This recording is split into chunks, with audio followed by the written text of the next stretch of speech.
Sir ये तो जिंदा है।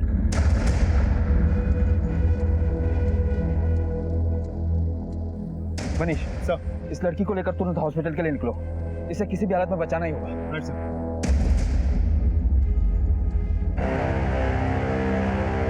सर ये देखिए खून। हत्या के लिए शायद यही पत्थर इस्तेमाल किया गया था, वहां पड़ा हुआ मिला। इस पत्थर को फौरन लैब में टेस्ट के लिए भेजो। पता नहीं कि बारिश के बाद फॉरेंसिक टीम को इस पर कुछ मिलेगा भी या नहीं।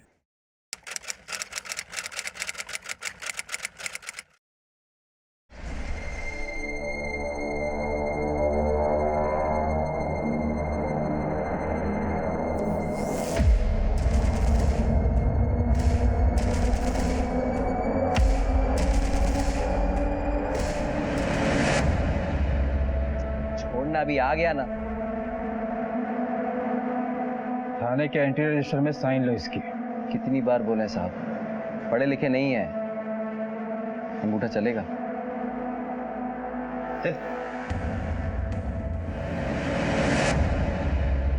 राकेश बहुत ही संकी किस्म का आदमी है। आज से 12 दिन पहले इसने एक रविंद्र नाम के शख्स की बड़ी बेरहमी से हत्या की थी। गिल्टी फील करना तो दूर, चेहरे पर शिकन तक नहीं है इसके। जब तक सोनम राकेश को आइडेंटिफाई नहीं कर रही थी, हम उसे मुजरिम नहीं कह सकते। तो सोनम इस केस में इकलौती चश्मदीद है जिसे ये पता है कि रविंद्र को किसने मारा था।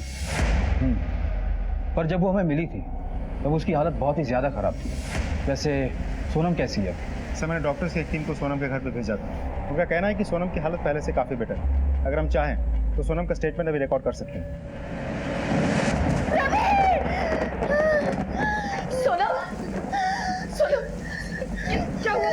क्या हुआ? फिर कोई डरावना ख्वाब देखा क्या?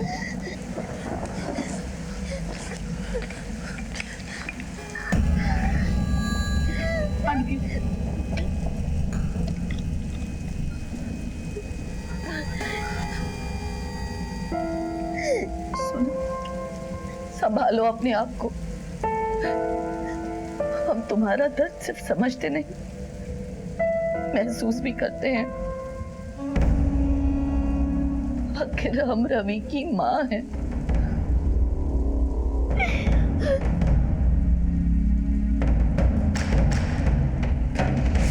रविंद्र की मौत ने एक ऐसी कहानी की शुरुआत कर दी थी जिसके अंत तक पहुंचना इतना आसान नहीं। और सोनम की ऐसी हालत कैसे हुई?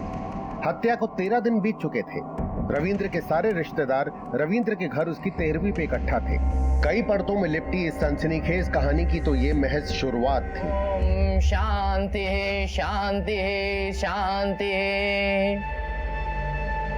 स्वर्गीय रविंद्र वर्मा जी की विधवा पत्नी आगे आई है और ये प्रसाद सब लोगों में बंटवा दीजिए।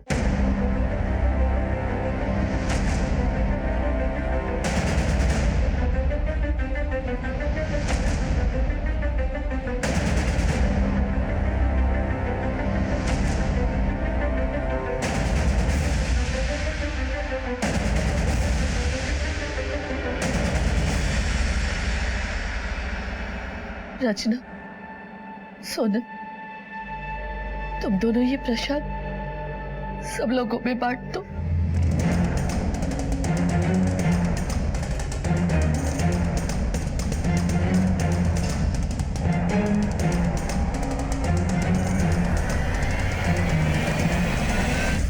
मैं शिमला मिर्च नहीं पसंद, हम नहीं खाएंगे। एक घंटा आप देंगे, चुपचाप खाओ। सोनम, परेशान करते। सोनम, बहू, सोनम को देखे? ना, हमने देखा। हमने उन्हें छत पर जाते हुए देखा। अच्छा। सोनम! ये क्या कर रही हो? पागल हो गई हो? तुम इस तरह हाथ नहीं मान सकती। रवि के कातिल को हम ही सजा दिलाना चाहते हैं।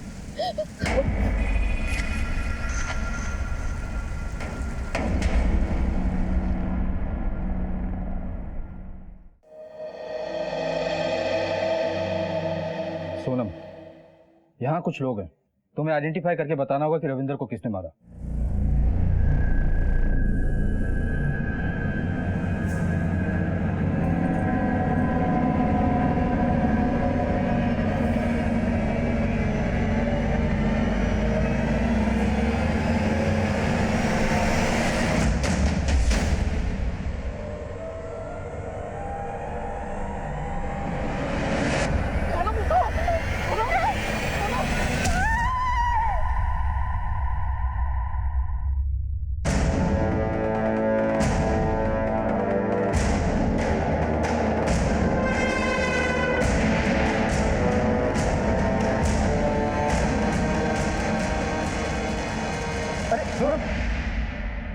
सर लगता है अभी भी ट्रॉमा में है।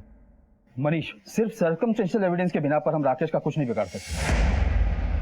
भले ही उसके फोन का लोकेशन उसी एरिया में था जहां से हमें रविंदर की लाश मिली, लेकिन उसका फोन क्राइम स्पॉट से काफी दूर एक्टिव था। सर सिर्फ सोनम का बयान ही राकेश को कोर्ट में मुजिम साबित कर सकता है, लेकिन सोनम की हालत तो खुद ही। सर कहीं ऐसा तो नहीं कि सोनम जानबूझ के राकेश को आइडेंटिफाई करने से बचाने की कोशिश कर रही है? पर वो ऐसा क्यों करेगी? रविंदर और सोनम एक दूसरे से प्यार करते थे और भागकर शादी भी की उन्होंने। और तो और रविंदर को राकेश ने सोनम की आंखों के सामने मारा था। सर अक्सर भाग के शादी करने वाले लोग शादी के बाद उल्टा एक दूसरे से भागने लगते हैं, तो ऐसा भी तो हो सकता है कि शादी के बाद इन दोनों में प्यार व्यार कुछ बचा ही ना हो। और जो क्राइम स्पॉट से हमें पत्थर मिला था, उस पर कोई फिंगरप्रिंट वगैरह? सर लैब में टेस्टिंग जारी, बहुत जल्द रिपोर्ट मिल जाएगी। गुड सर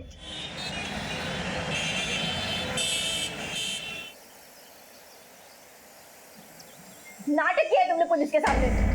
अरे तुम तो चाहती नहीं हो कि राकेश को सजा हो। तुम ऐसा कैसे कह सकती हो? उसने हमारे रविंद्र को मारा। रविंद्र सिर्फ हमारे हैं, तुम्हारे नहीं। और वैसे भी उन्हीं की तरह धोखा देना तुम्हें भी अच्छे से आता है, कभी भी पलट सकती हो तुम। अर्चना, तुम हमारे बारे में ऐसा कैसे बोल सकती हो? हम दोनों तो फ्रेंड्स। अच्छा हुआ तुम मिल गई, वरना हम तो इतनी टेंशन में थे कि कैसे लोग होंगे, कैसी जगह होगी। तुम भी मेरठ से, हम भी मेरठ से, बहुत मजा आएगा। सच में हम भी ना यहाँ बहुत बोर हो जाते थे, पर अब तुम्हारे जैसी साथी मिली है ना, हॉस्टल लाइफ के मजे हो जाने। हाँ। हमें क्या पता था कि जिसे हमने मदद का हाथ आगे बढ़ा के दिया, वो हमारा ही हाथ खींचकर हमारी ही जगह ले लेगा। सहेली से सौतन का सफर तुमने तय किया, हमारे ही सुहाग पर डाका डाल दिया तुमने।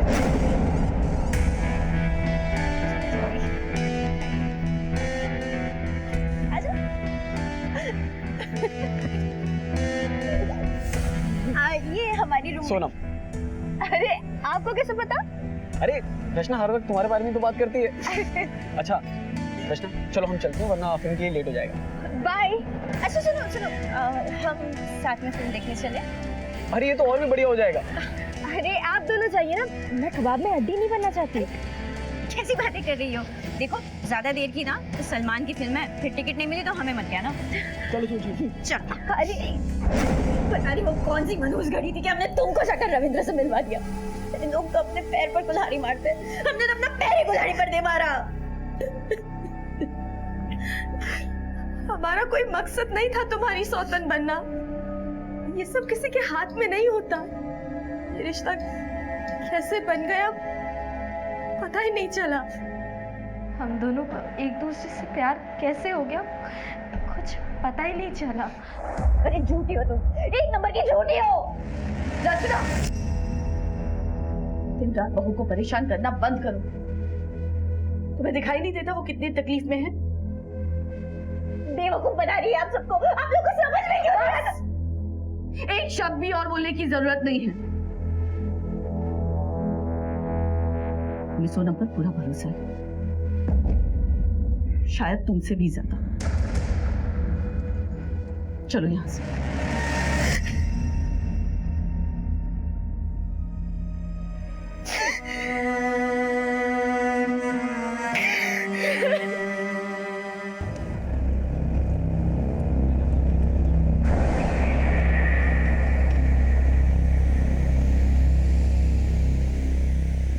साहब गाड़ी रोको ना, थोड़ा हल्का होना है। चुपचाप बैठे रहे। साहब हल्का होना है, रोको ना। बोला ना चुपचाप बैठ गाड़ी के अंदर।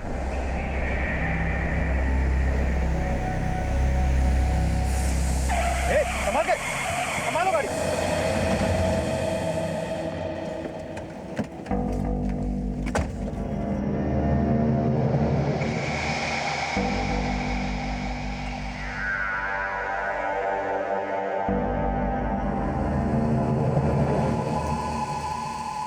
लगता है किसी की प्लानिंग है, किसी ने जानबूझ के कीले फेंक रखा है। सब अलर्ट हो जाओ, मैं एक्स्ट्रा फोर्स मंगवाता हूँ। हेलो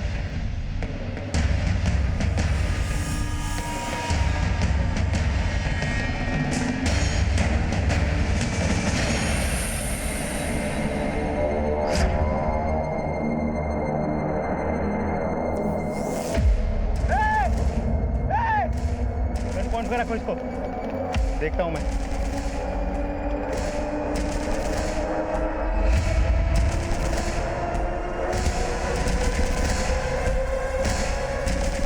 बाहर निकल। गाड़ी क्यों रोका? सर मैं तो बस यहाँ से निकल रहा था, मैंने आपको देखा बंदूक के साथ तो मैं डर गया था सर, इसलिए गाड़ी रुकवा दी। इससे नाम नंबर लो।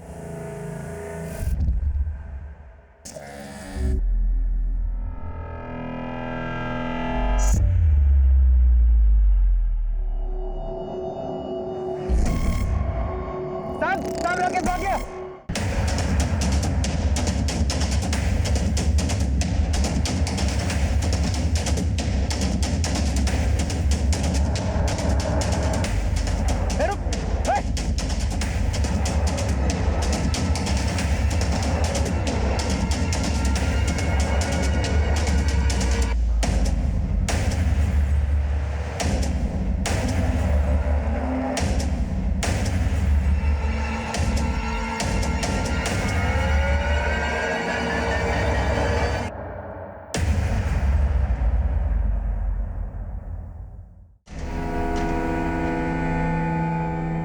जी आपने हमारे लिए इतना जोखिम उठाया, ये एहसान कैसे चुकाएंगे हम आपका? तुम्हारे लिए तो हम सब अपने सर भी कटा सकते हैं। लोग भले तुम्हें खलनायक समझे, लेकिन हमारे लिए तुम ही हमारे नायक हो। अब एक बात ध्यान से सुनो, तुम्हारे लिए हमने छुपने का इंतजाम किया है।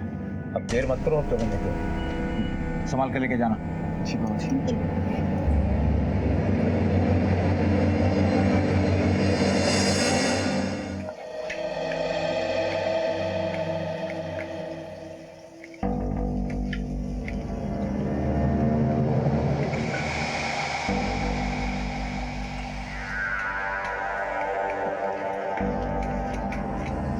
सब्जियों पे गुस्सा निकालने से सब ठीक हो जाएगा क्या? आप यहाँ क्यों आइए? आप भी तो उस चुड़ैल की तरफ ही है ना? ना ना ना, हम सिर्फ पैसे की तरफ हैं, और इस घर में पैसा तो सिर्फ अम्मा के हाथों में है। और अम्मा सोनम के खेमे में है, यानी आप हाथ उल्टा करके उसी नाक को पकड़ रही है ना? रचना, हम हाथ उल्टा नहीं कर रहे हैं, बल्कि हम अपना हाथ तुम्हारी तरफ बढ़ा रहे हैं।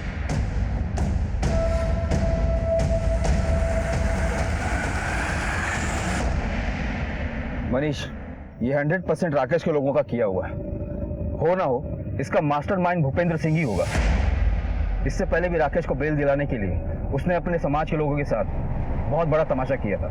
राइट सर, मुझे भी ऐसे लगता है। इस चाल से भूपेंद्र ने कोई बाजी तो नहीं मारी है, लेकिन हाँ, इस खेल की अगली चाल में इलाका भले ही उनका हो, पर इस बार धमाका हमारा ही होगा।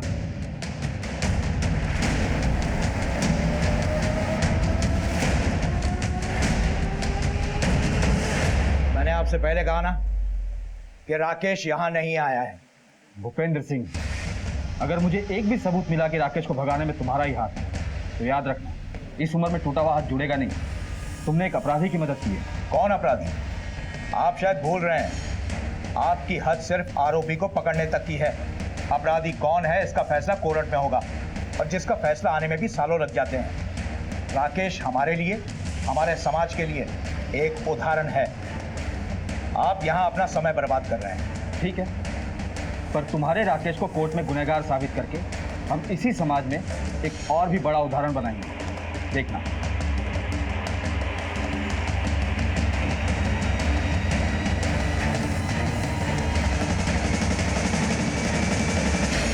सर, इस भूपेंद्र सिंह की शक्ल देखी लगता है हमसे कुछ छिपा रहा है। 2 कांस्टेबल से कहो इस पे 24 घंटे नजर रखें। इसके एक एक सेकंड की डिटेल चाहिए मुझे। सर, आप एक्सक्यूज मी। हेलो, हाँ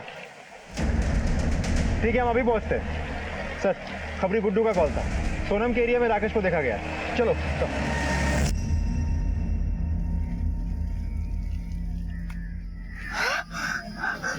राकेश, ये क्या कर रहे हो तुम? तुमको क्या लगा हमसे बच के भाग जाओगी? छोड़ो हमें, छोड़ो। अच्छा चलो, कुछ नहीं करेंगे। एक काम करो, आज रात में हमको मिलो, साथ में कहीं दूर भाग जाएंगे, बहुत दूर। छोड़ो हमें, हम कहीं नहीं आ रहे। छोड़ो। अगर नहीं आई ना रात में तो पूरे परिवार को ला देंगे, समझी? साइड कर देंगे सबको।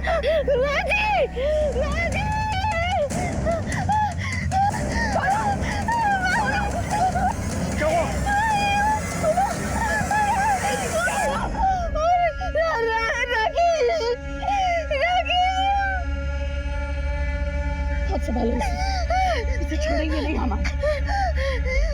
तो तुम लोग देख क्या रहे हो? ले जाओ इसे अंदर।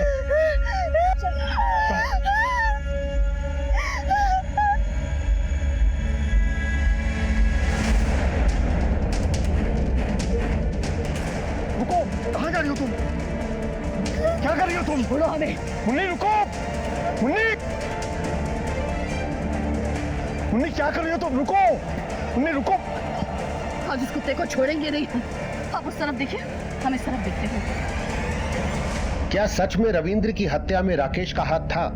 आखिर वो पुलिस की गिरफ्त से भागकर सीधा सोनम के पास क्यों आया था? क्या सोनम की जान को भी खतरा था?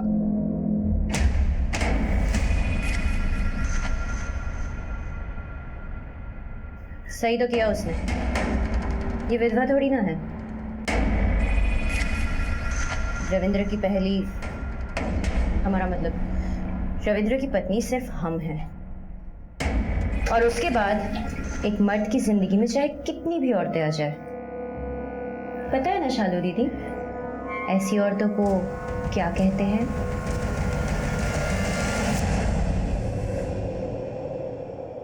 मुन्नी सुनो, क्या हुआ? मिला वो? भाग गया।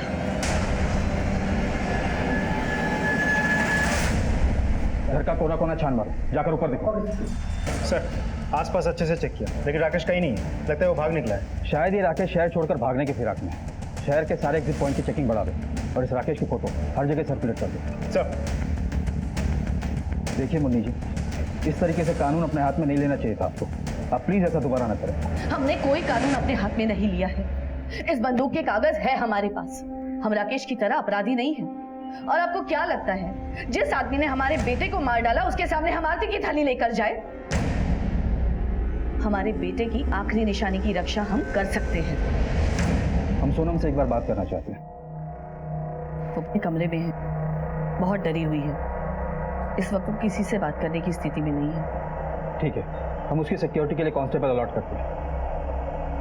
सर, कहीं नहीं है। कांस्टेबल पांडे से कहो कि इनकी सिक्योरिटी के लिए यहीं रुके। ये राकेश यहाँ दोबारा आ सकता है। सर,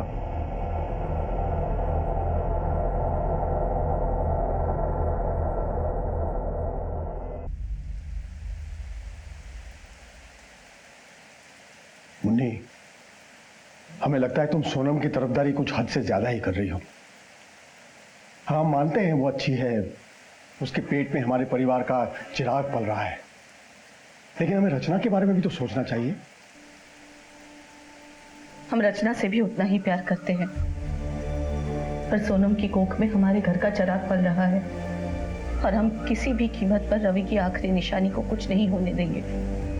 अम्मा, हम सोनम से बहुत प्यार करते हैं और एक दूसरे के बिना नहीं रह सकते, और उसकी कोख में हमारा अंश पल रहा है।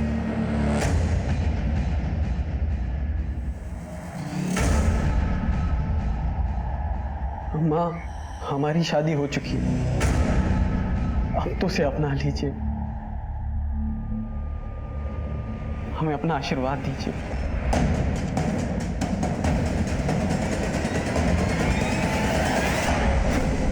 बस हम रवि की इच्छा का ही मान रख रहे हैं।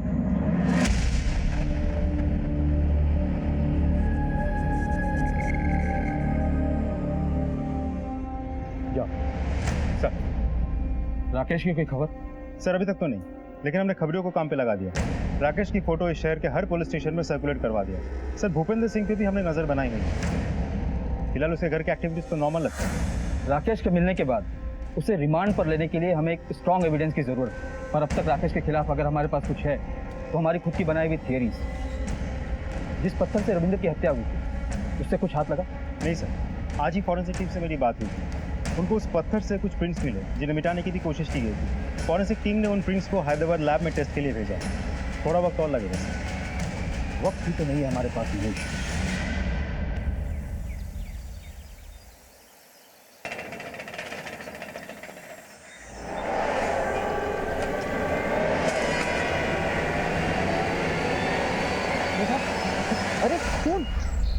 मुन्नी मासी,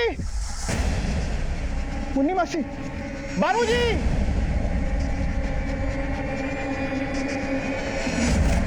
अरे मुन्नी, मुन्नी। अरे अभी पुलिस रविंद्र के मामले को सुलझा भी नहीं पाई थी कि किसी ने बड़ी बेरहमी से सोनम का भी खून कर दिया था। आखिर इस हत्या के पीछे किसका हाथ था और सोनम को क्यों मारा गया? क्या इन सब के पीछे राकेश ही था या मामला कुछ और ही था? मनीष सर, अगर इस जगह को गौर से देखो तो ऐसा लगता है कि किसी लोहे के औजार से इस पर हमला हुआ था, शायद कोई हथौड़ी वगैरह। फिलहाल ये तो पोस्टमार्टम रिपोर्ट के बाद ही पता चलेगा। सर अटैकर को पता था कि घर के बाहर हमारा एक कांस्टेबल ड्यूटी कर रहा था, इसीलिए बड़ी चालाकी से पहले उसने उस कांस्टेबल पर हमला किया, अंदर आया और इसका खून कर दिया। ये फॉरेंसिक टीम और एम्बुलेंस कहाँ तक पहुंची? सर मैंने फोन कर दिया, बहुत जल्द पहुंचते होंगे। घर का कोना कोना छान मारो। सर हमें इसकी कोई जरूरत नहीं। अम्मा ये कहाँ कह रही है? मरहम पट्टी करवा लीजिए। मुन्नी जी, अगर आप चाहती हैं कि आपके बेटे और बहू के कातिल को सजा हो तो प्लीज ये मरहम पट्टी करवा लीजिए।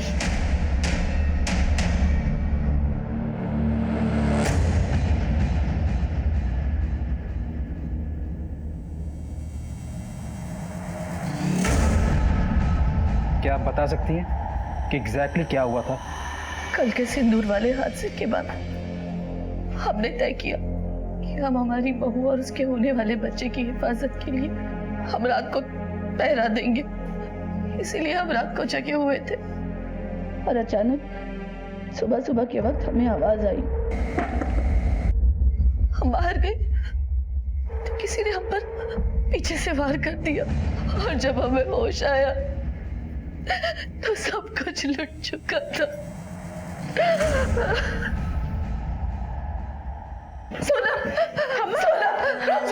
आप लोग प्लीज इन्हें संभालिए। हम सोनम का ख्याल नहीं रख पाए। अम्मा बैठे। सर, कांस्टेबल पांडे जब घर के बाहर ड्यूटी कर रहा था तब उस पर हमला हुआ। पांडे, सर को बताओ। सर रात को जब मैं पहरे पे था तो अचानक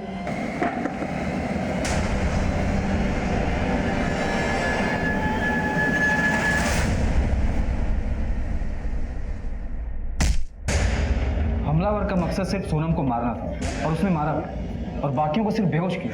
सर बात तो बहुत अजीब है। आप लोगों में से किसी ने कल रात कुछ देखा या सुना था? हाँ हमने देखा था। कल रात को हमें प्यास लगी थी तो हमारी नींद खुल गई। तभी हमने खिड़की से देखा कि किसी की परछाई थी। सर हमारे कमरे की खिड़की से तो घर के पीछे वाला रास्ता दिखाई देता है। चलिए दिखाइए। हाँ आइए सर इस तरफ। सर ये है। पूरा एरिया अच्छे से छान मारो, जरूर कुछ ना कुछ हाथ लगेगा। सब जाओ।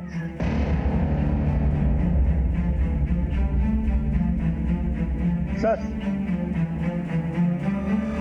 ये देखिए, जूते के निशान।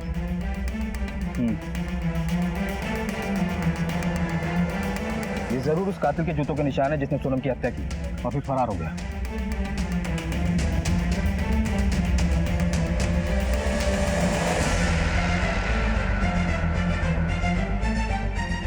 सर 9 नंबर साइज है। सर आप लोग यही रुकिए, यही रुकिए। सर देखिए हथौड़ी। तो कातिल ने मर्डर वेपन यहाँ फेंक दिया, इसे फॉरेंसिक के लिए भेजो। देखो फिंगरप्रिंट्स मिलते हैं क्या? सर आपको एविडेंस पाउच में। सर सोनम की हत्या में मेरी शक की सुई बार बार राकेश की तरफ ही घूम रही है। हमें जल्द से जल्द इस राकेश को ढूंढ निकालना होगा। अगर ये काम उसने खुद नहीं किया तो उसके किसी हिमायती ने किया होगा। और ये भी हो सकता है कि घर का ही कोई फैमिली मेंबर इस राकेश से मिला हो और उसे सह दे रहा हो। इस घर की जो बड़ी बहू है शालू, उसका पति क्या है? सर उसका नाम है अजय, काम के सिलसिले में इन दिनों दिल्ली में रहता है। इस फैमिली में जितने भी जेंट्स मेंबर हैं, उनके जूतों के निशान और साइज को उस निशान और साइज से मैच करो। सर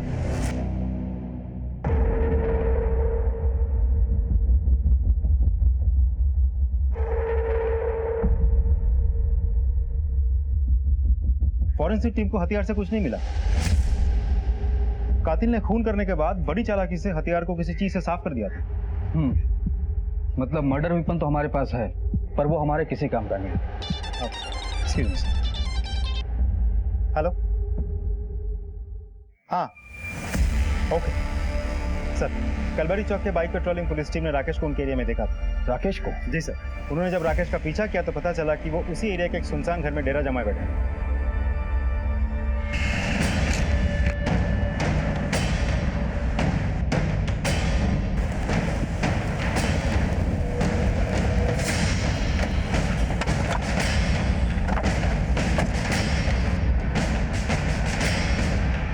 इस तरफ से।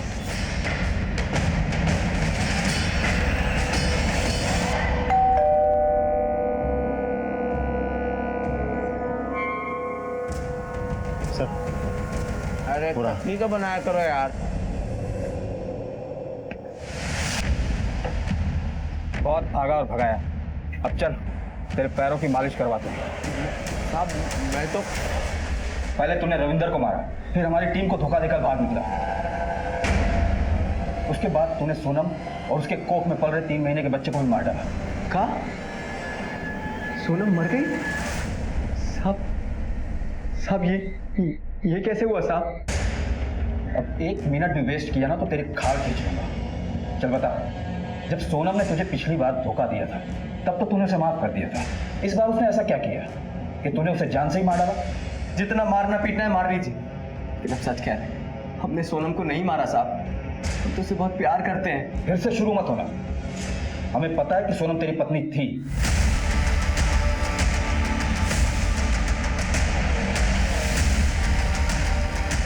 और उसने रविंदर के साथ भागकर शादी कर ली, है ना? हाँ साहब, आप ठीक बोल रहे हैं, लेकिन ये जन्म जन्म के रिश्ते को कोई ऐसे तोड़ता है क्या?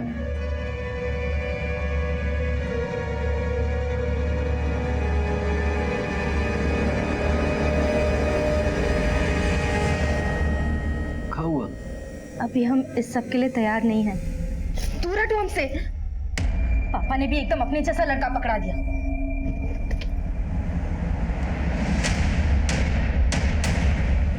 हम बाबूजी के यहाँ काम करते थे, बाबूजी हम पर बहुत भरोसा करते थे, इसलिए उन्होंने अपनी बेटी की शादी हमसे करवा दी। पर उससे मेरी रोज अनबन होती थी। सोनम जल्दी से खाना लगाओ, भूख लगी है। हमने बाहर से मंगा लिया है, खाना घर पे नहीं बनाया। क्या मंगवा लिए बाहर से? पनीर हलीमी। किसी रियासत की राजकुमारी हो, घर पे खाना नहीं बना सकती? देखिए हम पढ़ाई कर रहे थे इसलिए नहीं बना पाए खाना। बंद करो ये पढ़ाई वढ़ाई, समझी? और जाके खाना बनाओ। ना उसे कॉलेज भेजते, ना हमारी जिंदगी इतनी उलझती। सोनम के पेट में रविंद्र का बच्चा था, इस बात ने तेरी मर्दानगी को ठेस पहुंचाई और इसी वजह से तूने पहले रविंद्र और उसके बाद सोनम की हत्या कर दी। हाँ साहब, हमारे तलवे से लेकर तालू तक आग लग गई थी, सर पे चढ़ गया था अपमान, लेकिन इसका मतलब ये नहीं कि हम किसी को मार देंगे। अच्छा, अगर तू इतना ही दूध का धुला है तो हमारे कस्टडी से क्यों भाग निकला था? चलिए साहब, मान लेते हैं कि हमने रविंदर को मारा, तो फिर सोनम ने हमारे खिलाफ गवाही क्यों नहीं दी?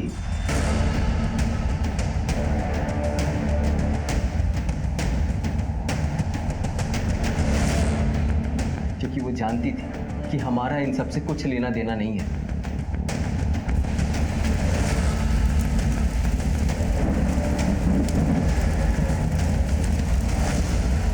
सर, राकेश मौके का फायदा उठा रहा है। उसे पता है कि इस केस की एकलौती चश्मदीद सोनम थी, जो मर गई या मार दी गई है। सर ये फोरेंसिक रिपोर्ट।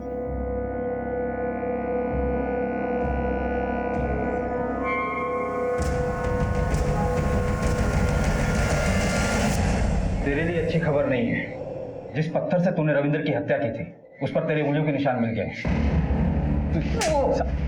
मैंने बोला ना, सच बोल। बताते हैं साहब, सब सच सच बताते हैं। हमने ही रविंदर को मारा था साहब। अभी नहीं होगा। सोनम उठो, सोनम उठो। बहुत भगाया है। राकेश छोड़ दो प्लीज, प्लीज राकेश प्लीज, हम हाथ जोड़ते से छोड़ दो प्लीज। नहीं छोड़ सकते। इसे तो नहीं छोड़ सकते, लेकिन तुम्हें इसलिए छोड़ रहे हैं क्योंकि तुम इस गेम की ट्रॉफी हो। अगर तुम हमारी नहीं हो सकती ना, तो किसी की भी नहीं हो सकती। ये बता, सोनम को क्यों मारा तूने? नहीं साहब, हमने सोनम के साथ कुछ नहीं किया साहब, हमने तो जानबूझकर उसको जिंदा रखा था ताकि वो रविंदर को खोने का दुख जिंदगी भर झेले। हमारी जिंदगी बर्बाद करके उसे कैसे चैन से रहने देते हैं, इसलिए बार बार उसके पास जाते थे, उसे डराने के लिए। हम उसे भी बेघर करना चाहते थे, तड़पाना चाहते थे। तुझे तो इतने लंबे टाइम के लिए अंदर भेजेंगे ना कि वहां से तू नहीं है, तेरी अर्थी बाहर निकलेगी। बहुत से लोग दुश्मन हो सकते हैं सोनम के। पिता भूपेंद्र सिंह, जिसके लिए उसका समाज, उसके लोग और उसका दामाद उसकी बेटी के ऊपर मायने रखता है। दूसरी ये रविंद्र की पहली पत्नी रचना, जिसकी जिंदगी में सोनम सौतन बनकर आई और उस घर में खास जगह बना रही थी आने वाले चिराग को जन्म देकर। इन दोनों के पास भी स्ट्रॉन्ग मोटिव है सोनम को मारने का। रविंद्र का बड़ा भाई अजय और भाभी शालू। अब रविंद्र तो रहा नहीं, उसके आने वाले बेटे को भी रास्ते से हटा दिया तो सारी की सारी प्रॉपर्टी इन दोनों के पास ही आनी। मनीष, सब एक एक करके सबको टटोलते हैं। हम यहाँ अपने दामाद राकेश को छुड़वाने में लगे हुए हैं और अब हम ही पर शक कर रहे हो?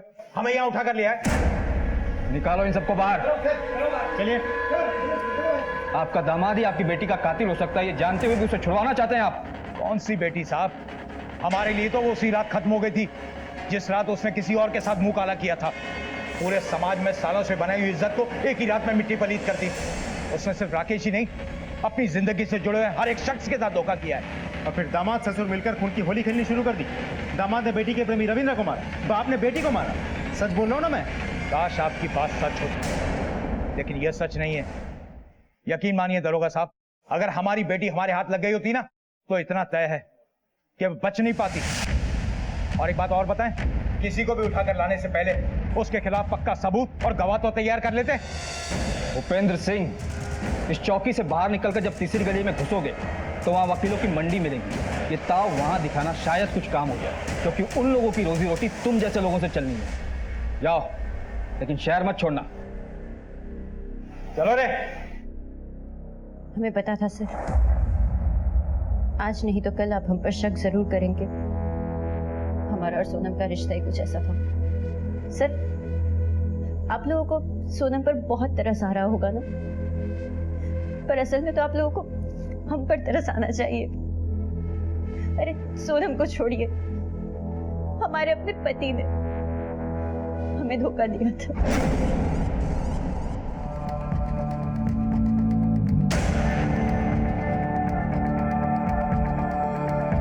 सोनम हमारे बच्चे की मां बनने वाली है। हमारे पास उससे शादी करने के अलावा और कोई रास्ता भी नहीं। तो ये सारा कुछ खिला रहे थे तुम दोनों हमारे पीठ पीछे, और ये सब इसलिए किया था क्योंकि हम आपको एक बच्चा नहीं दे सके। रचना, ऐसा नहीं है, तुम बिल्कुल गलत सोच रही हो। हमारी शादी हमारी माँ के कहने पे हुई थी, लेकिन हमें तुमसे कभी प्यार नहीं हुआ। प्यार तो बस हमें सोनम से हुआ। Hope you understand. और तुम्हें जैसे ही मौका मिला तुमने उसे मार दिया। पत्नी होने का हक तो उसने तुमसे पहले ही छीन लिया। रविंद्र की विधवा होने का हक भी वो तुमसे छीन रही। घर में तुम्हारे सास की लाडली थी, घर का चिराग जो उसकी कोख में थी। हम सच कह रहे हैं, हमने किसी की जान नहीं की। आपको क्या लगता है सर, ये सब रचना ने किया है? हमें जिन जूतों के निशान रचना के घर के पीछे से मिले थे वो तो किसी मर्द के जूते के निशान लगते हैं। हो सकता है उसने किसी और की मदद ली हो। लेकिन सर, अब तक तो जूते के निशान सिर्फ राकेश से ही मैच हुआ। पर राकेश तो मान ही नहीं रहा, फिर कौन हो सकता है? साहब, जिस रोज हमने सोनम को सिंदूर लगाया था उसी रोज हमने उसको धमकी दी थी कि अगर वो हमसे मिलने रात को नहीं आई तो हम रविंदर के पूरे परिवार को खत्म कर देंगे। जब उस रात हम उससे मिलने गए तब हमें पता चला कि वो हमें फंसाने के फुल जुगाड़ में है। राकेश, तुमने रवि को क्यों मारा? क्या बिगाड़ा था उन्होंने तुम्हारा? तुम अपने आप को पुलिस के हवाले क्यों नहीं करते?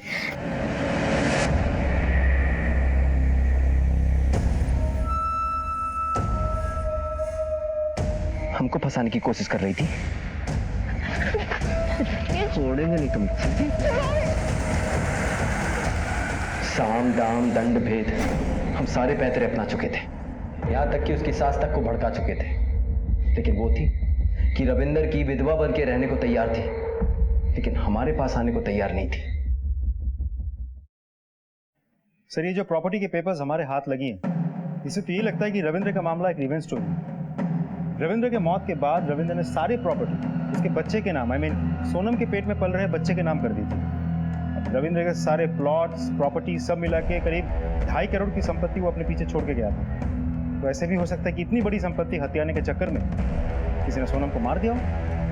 और रविंदर की पहली पत्नी रचना, उसके पास सोनम से नफरत करने का सीधा सीधा कारण भी है। उसके आगे पीछे कोई फाइनेंशियल सपोर्ट भी नहीं। और रविंदर और उसकी मां मुन्नी ने सारी प्रॉपर्टी और ज्वेलरी अपने होने वाले चिराग के नाम कर दी। और अल्टीमेटली ये सारा का सारा जैकपॉट सोनम के हाथ लगा। Right sir. सोनम के रास्ते से हट जाने के बाद अब ये सारी प्रॉपर्टी शालू और उसके पति के हाथ लगेगी। इंटरेस्टिंग एंगल है मनीष। सर ये आप कहाँ कह रहे हैं? अगर आपको कोई और नहीं मिला तो आप इल्जाम हमारे सर पर ही डाल रहे हैं। पर तुम्हारा पति अजय तो कुछ और ही कह रहा है। सर क्या कहा उन्होंने? यही कि सोनम को मारकर तुमने बहुत दिमाग वाला काम किया। अब तो सारी प्रॉपर्टी तुम लोगों की, रातों रात करोड़पति। सर आप कैसी बातें कर रहे हैं? शालू ऐसा बोल ही नहीं सकती, और हमने तो ऐसा कभी सोचा भी नहीं। अच्छा, पर ये तो सच है ना कि सोनम के मरने के बाद सबसे ज्यादा फायदा तुम दोनों को हुआ है। अब रचना के पास खानदान का वारिस तो है नहीं, और तुम्हारे परिवार में वारिस का मतलब करोड़ों की लॉटरी है ना? हाँ सर, आप सच कह रहे हैं। सारी संपत्ति अब हमारे पति और हमारे बेटे के नाम पर ही है। लेकिन सोनम के रहते हुए भी हमारे हाथ में कुछ कम नहीं था। हमें भी ससुराल से बहुत से गहने मिले और साथ ही साथ बहुत सी संपत्ति भी। और सर आपको एक बात बताएं, आप सिर्फ हवा में तीर चला रहे, असली मुजरिम तो कोई और ही है। ये पुलिस का तीर है, हम इसे किसी भी दिशा में छोड़ें, घूम फिर कर मुजरिम के पीछे ही लगता है। सर ये लोग तो कुछ कन्फेस करने को तैयार ही नहीं है। मनीष, इस वक्त भले ही हमारे प्राइम सस्पेक्ट ना हो, पर हम इन्हें कंप्लीटली इग्नोर भी नहीं कर सकते। सर मुझे समझ में नहीं आ रहा, ये राकेश, रचना, शालू और अजय, इन चारों में से अगर किसी ने भी सोनम को नहीं मारा तो फिर मारा किसने? इस केस की हर गली को छान मारने के बाद ये केस एक भूल भुलैया सा दिखने लगा है मुझे। पर मेरा एक स्ट्रॉन्ग इंट्यूशन कहता है कि इस भूल भुलैया से निकलने का रास्ता ठीक हमारी आंखों के सामने है, पर नजर क्यों नहीं आ रहा? मनीष, एक काम करो,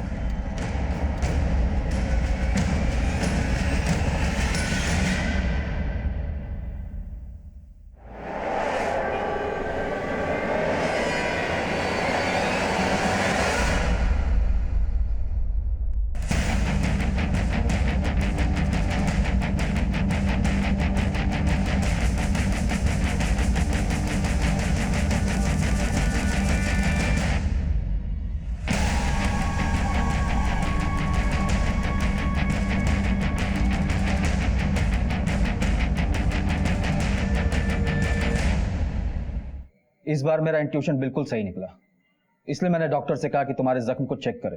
आपका शक सही है सर। कांस्टेबल पांडे और सोनम के सर पे एक ही हथियार से वार हुआ है, हथौड़ी, और मुन्नी देवी के सर में पत्थर से मारा गया है। हमें तो तुम पर पहले ही शक था जब राकेश ने हमें बताया कि वो तुम्हें बहकाने की कोशिश कर रहा है, पर हमारे हाथ सबूत नहीं थे, इसलिए हमने तुम पर निगरानी रखी और तुम्हें रंगे हाथ पकड़ा। बताओ क्यों किया ये सब? क्या करते हैं? हम अपनी बहू रचना से बहुत प्यार करते हैं, फिर भी हमने सोनम को अपनाया। उसने हमारी बहू का घर तोड़ा, फिर भी उसे हमने अपने घर में जगह दी, क्योंकि उसके पेट में हमारे बेटे रवि का बच्चा पल रहा था, हमारा वंश। और उसने क्या किया? सोनम एक नंबर की धोखेबाज निकली। पहले उसने हमारे बेटे को धोखा दिया और अब वो हमें धोखा दे रही थी। कैसा धोखा? उस दिन जब राकेश हमारे घर में घुसा था, तब उसने हमें सब कुछ बता दिया था। छोड़ेंगे नहीं आज तुम्हें हम।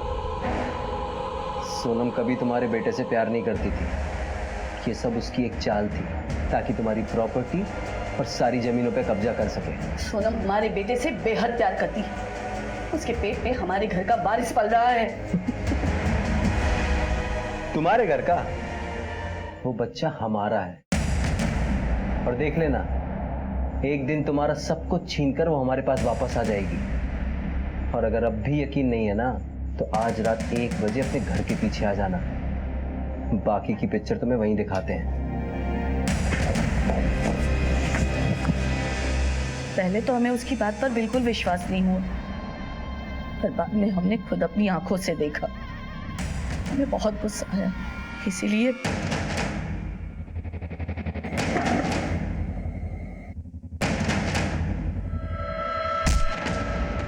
पहले हमने आपके हवलदार पर वार करके उसे बेहोश किया और फिर घर के अंदर जाकर सोनम को मार डाला। सोनम को मारने के बाद वो हथौड़ी हमने घर से बाहर जाकर फेंक दी और वापस घर लौटते समय ये सोचकर कि कोई हम पे शक ना करे, खुद को चोट पहुंचाई और बेहोश होने का नाटक किया। और वो जूते के निशान? वो हम ही ने बनाए थे रवि के जूतों से, ताकि आपका शक राकेश की तरफ जाए। हम उसे मारना नहीं चाहते थे, पर हमारे पास और दूसरा कोई रास्ता नहीं था। एक रास्ता हमेशा से खुला था, राकेश पर विश्वास ना करने का। सोनम तुम्हारे बेटे रवि को चाहती थी, ना कि राकेश को। उसके कोख में तुम्हारे बेटे का बच्चा था।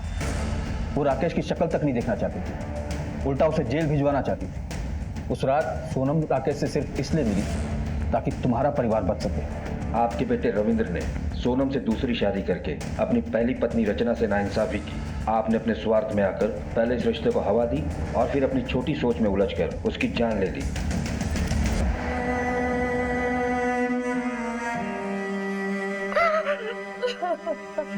जब रिश्ते निभाने मुश्किल हो जाते हैं तो इंसान उनसे निकलने के लिए अपने ही तरीके आजमाता है। यही हुआ राकेश, सोनम और रविंद्र के रिश्तों में। राकेश के